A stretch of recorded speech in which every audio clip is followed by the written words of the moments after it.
जय हिंद दोस्तों। स्वागत है आप सभी का आपका अपना ही YouTube channel ABC let's study पर। 6 फरवरी 2024 से संबंधित सभी प्रतियोगिता परीक्षाओं के लिए अति महत्वपूर्ण करंट अफेयर्स को डिस्कशन करने जा रहे हैं। चलिए शुरू करते हैं। आज का पहला प्रश्न है, ग्रैमी अवार्ड 2024 में ग्लोबल म्यूजिक एल्बम पुरस्कार से सम्मानित फ्यूजन बैंड शक्ति का संबंध किससे है? ग्रैमी अवार्ड 2024 में ग्लोबल म्यूजिक एल्बम पुरस्कार से सम्मानित फ्यूजन बैंड शक्ति का संबंध किससे है? Option number A Shankar Mahadevan, B Zakir Hussain, C AR Rahman, D A&B दोनों। इसका आंसर होगा ऑप्शन नंबर डी A&B दोनों। ठीक है, ये ग्रैमी अवार्ड्स जो है ये 66वां क्रम का था, 66 क्रम का था ये। और जो है 3 अवार्ड जो है जाकिर हुसैन को मिले हैं। जाकिर हुसैन तबला वादक हैं, ठीक है। और 2 अवार्ड जो है राकेश चौरसिया को मिले हैं, जो कि बांसुरी वादक है, बांसुरी बजाते हैं ये। और किस एल्बम के लिए मिला है ये शक्ति फ्यूजन बैंड को, किस एल्बम के लिए मिला है? तो एल्बम का नाम है दिस मोमेंट। और इस बैंड में जो है कौन कौन से आदमी हैं, के सदस्य हैं, कौन कौन से सदस्य हैं? तो शंकर महादेवन है, जाकिर हुसैन है, गणेश राजगोपालन है, वायलिन बजाते हैं ये, और सेल्वा गणेशन है। बेस्ट एल्बम अवार्ड जो है किसको मिला है? बेस्ट एल्बम अवार्ड जो है टेलर स्विफ्ट को मिला है मिडनाइट एल्बम के लिए, इसी ग्रैमी अवार्ड 2024 में बेस्ट एल्बम अवार्ड जो है टेलर स्विफ्ट को मिला है मिडनाइट एल्बम के लिए। ठीक है, आगे बढ़ते हैं आज का दूसरा प्रश्न की ओर। आज का दूसरा प्रश्न है, ब्रांड गार्जियनशिप इंडेक्स 2024 के अनुसार किस भारतीय को वैश्विक स्तर पर दूसरा स्थान प्राप्त मिला है? ब्रांड गार्जियनशिप इंडेक्स 2024 के अनुसार किस भारतीय को वैश्विक स्तर पर दूसरा स्थान प्राप्त हुआ है? Option number A Mukesh Ambani, B N Chandrashekhar, C Anil Shah, D Salil Parekh. इसका आंसर होगा option number A Mukesh Ambani. Option number A Mukesh Ambani. ठीक है, दूसरा स्थान मिला है। फर्स्ट स्थान किसको मिला है? फर्स्ट जो है चाइना का हुआथेंग सा को मिला है। कौन सी को? ये टेंसेंट कंपनी के हैं वो। ठीक है, और दूसरा स्थान जो है पूरे वर्ल्ड में मुकेश अंबानी साहब को मिले हैं, रिलायंस कंपनी है इनके। और 5वां स्थान जो है एक और भारतीय को मिला है, एन चंद्रशेखर, टाटा कंपनी के चेयरमैन है ये एन चंद्रशेखर, इसको 5th स्थान मिला है। और किस फील्ड में दिया जाता है ये अवार्ड? तो कर्मचारी, निवेशक और समाज के हित में कितना प्रायोरिटी रखते हैं ये लोग, इसके हित में दिया जाता है। ठीक है, चलिए आगे बढ़ते हैं आपका तीसरा प्रश्न की ओर। आज का तीसरा प्रश्न है, हाल ही में अंतरिक्ष में सर्वाधिक समय 878 दिन और 12 घंटे बिताने का नया विश्व रिकॉर्ड किस अंतरिक्ष यात्री ने बनाया है? ऑप्शन नंबर ए गेनेडी पदाल्का, बी ओले कोनो, सी पैगी वुडसन, और डी क्रिस्टियाना कोच। इसका आंसर होगा ऑप्शन नंबर बी ओले कोनो। ठीक है, ये कहाँ के हैं? ये रसिया के हैं। ठीक है, ये अभी तक जो अंतरिक्ष में ही है, 12 घंटे भी लिखे हैं और इससे भी ज़्यादा भी हो सकता है। मतलब 1000 दिन रहने का जो है इनका थोड़ा लक्ष्य है, रह सकते हैं ये सब कुछ सही ठीक ठाक रहा तो। ठीक है, और रसिया से जुड़े फैक्ट जान लेते हैं। रसिया की कौन सी एजेंसी है जो अंतरिक्ष में काम करती है? जैसे भारत का इसरो है, तो रसिया की कौन सी है? उसका नाम है रोसकॉस्मोस। ठीक है, और एक और जानकारी जानते हैं कि मार्स रोवर मिशन की कमान संभालने वाली पहली महिला कौन सी है? अक्षरा कृष्णमूर्ति है। ठीक है, और एशिया की सबसे लंबी नदी कौन सी है? यांगटीसी नदी है, जो चीन में है। और इस नदी के किनारे कौन सा शहर बसा हुआ है? शंघाई शहर बसा हुआ है। आगे बढ़ते हैं आज का चौथा प्रश्न की ओर। प्रधानमंत्री नरेंद्र मोदी भारत ऊर्जा सप्ताह का उद्घाटन कहाँ करेंगे? भारत ऊर्जा सप्ताह का उद्घाटन कहाँ करेंगे?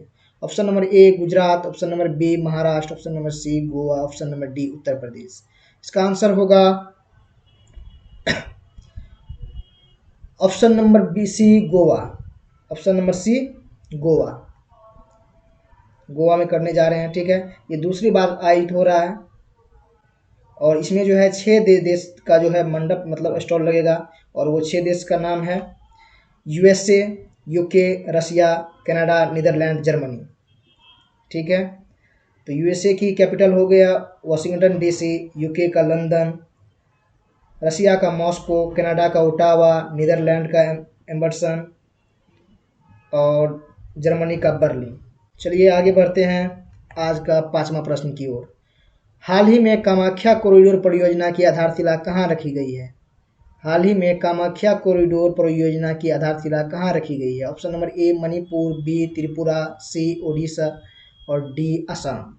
इसका आंसर होगा option number D Assam. Assam के गुवाहाटी में कामाख्या माता मंदिर है, वहीं पर रखी गई है। ठीक है, पीएम जो है प्रधानमंत्री, हमारे प्रधानमंत्री साहब नरेंद्र मोदी जो है कामाख्या कॉरिडोर परियोजना शुरू की है। ठीक है, ये एक शक्तिपीठ है कामाख्या माता मंदिर। वहाँ कामाख्या माता मंदिर में जो है योनि की पूजा की जाती है। मनुष्य की उत्पत्ति जहाँ से होती है, ठीक है, योनि की पूजा की जाती है। यह किस योजना के तहत इसका जो है फिर से उद्घाटन हुआ है? ये जो है पीएम डिवाइन योजना चला था नॉर्थ ईस्ट इंडिया को डेवलप करने के लिए, पीएम डिवाइन योजना। ठीक है, उसी के तहत। असम के मुख्यमंत्री कौन है अभी? असम के मुख्यमंत्री हैं हेमंत बिस्वा शर्मा, और उसके वहाँ के गवर्नर कौन है? गुलाब चंद्र कटारिया हैं। और राजधानी दिसपुर हैं। क्लासिकल डांस सत्रिया है, जो 8वें नंबर के क्लासिकल डांस हैं। ठीक है, और वहाँ के फोक डांस कौन कौन से हैं? बिहू है, ब्रुगम्बा है। और नेशनल पार्क कौन कौन से असम में हैं? मानस, रायमोना, काजीरंगा, नामेरी, ओरांग और दिहिंग पटकई, जो भारत का सबसे न्यूनतम नेशनल पार्क भी जो है दिहिंग पटकई, वो भी असम का ही है। चलिए आगे बढ़ते हैं आज का छठा प्रश्न की ओर। आज का छठा प्रश्न है, हाल ही में एलोरा अजंता अंतर्राष्ट्रीय महोत्सव 2024 कहाँ आयोजित हुआ? हाल ही में एलोरा अजंता अंतर्राष्ट्रीय महोत्सव 2024 कहाँ आयोजित हुआ? Option number A Gujarat, option number B Goa, option number C Maharashtra, option number D Kerala. कहाँ हुआ है? इसका आंसर होगा option number C Maharashtra. Maharashtra में हुआ है। ठीक है, संभाजी नगर में। पहले इसका नाम औरंगाबाद था, अब संभाजी नगर है। ठीक है, यहीं पर हुआ है। 7 साल बाद जो है 2023 में शुरू हुआ था, और इस बार 2024 में भी हो रहा है। और जो है महाराष्ट्र से संबंधित कुछ फैक्ट जान लेते हैं। शिवाजी महोत्सव और गणेश महोत्सव जो है किनके द्वारा शुरू किया गया था? तो बाल गंगाधर तिलक साहब के द्वारा शुरू किया गया था। फोक डांस क्या क्या है महाराष्ट्र के? लवनी है, तमाशा है, वहाँ के फोक डांस है। सीएम कौन है अभी? एकनाथ शिंदे वहाँ के सीएम है। चलिए आगे बढ़ते हैं आज का 7वां प्रश्न की ओर। आज का 7वां प्रश्न है, हाल ही में open network for digital commerce में शामिल होने वाली पहली मेट्रो कौन सी है? Open network for digital commerce में शामिल होने वाली पहली मेट्रो कौन सी है? Option number A Chennai, option number B Kochi, option number C Kanpur, option number D Pune. ठीक है, कौन सी शामिल हुई है? तो इसका आंसर होगा option number A Chennai metro. Chennai metro जो है शामिल हो चुका है। ठीक है, open network for digital commerce का मतलब क्या है? इसमें जो है यात्रियों की सुविधा के लिए जो है ऑनलाइन, कैशलेस और डिजिटल बुकिंग हो सकता है। जैसे कि पहले लाइन में लग के टिकट कटाना पड़ता था मेट्रो में, अब यहाँ पर ऑनलाइन टिकट भी मेट्रो के लिए कटवा सकते हैं। ठीक है, चलिए आगे बढ़ते हैं आज का 8वां प्रश्न की ओर। हाल ही में वरिष्ठ आईएएस अधिकारी राधा रतूड़ी किस राज्य की पहली महिला मुख्य सचिव नियुक्त की गई है? किस राज्य की पहली महिला मुख्य सचिव नियुक्त की गई है? Option number A Himachal Pradesh, B Uttarakhand, C Uttar Pradesh, D Rajasthan. इसका आंसर होगा ऑप्शन नंबर बी उत्तराखंड। ठीक है, और यहाँ पर अभी जो है हाल ही में पहली महिला मुख्य न्यायाधीश भी नियुक्त किए गए हैं उत्तराखंड में। उनका क्या नाम है? उनका नाम है रितु बहड़ी। ठीक है, और पहली महिला सीएएफ जो है सीएएफ सीएएफ का जो महानिदेशक है कौन है? अभी अभी बनाए गए हैं नीना सिंह है। और महाराष्ट्र की पहली महिला जो है डीजीपी बनाया गया है, कौन है वो है रश्मि शुक्ला। और उड़ीसा विधानसभा की पहली महिला अध्यक्ष कौन सी है? कौन है? प्रमिला मलिक है। और सुप्रीम कोर्ट की पहली महिला न्यायाधीश कौन थे, जो अभी जिनका हाल ही में निधन हुआ है? उनका नाम था फातिमा बीबी। चलिए आगे बढ़ते हैं आज का 9वां प्रश्न की ओर। देश का पहला तांबे से बना राष्ट्रपिता महात्मा गांधी को समर्पित बापू टावर कहाँ स्थापित किया गया है? बापू टावर कहाँ स्थापित किया गया है? तांबे से बना हुआ है यह देश का पहला राष्ट्रपिता महात्मा गांधी जी का स्टैचू।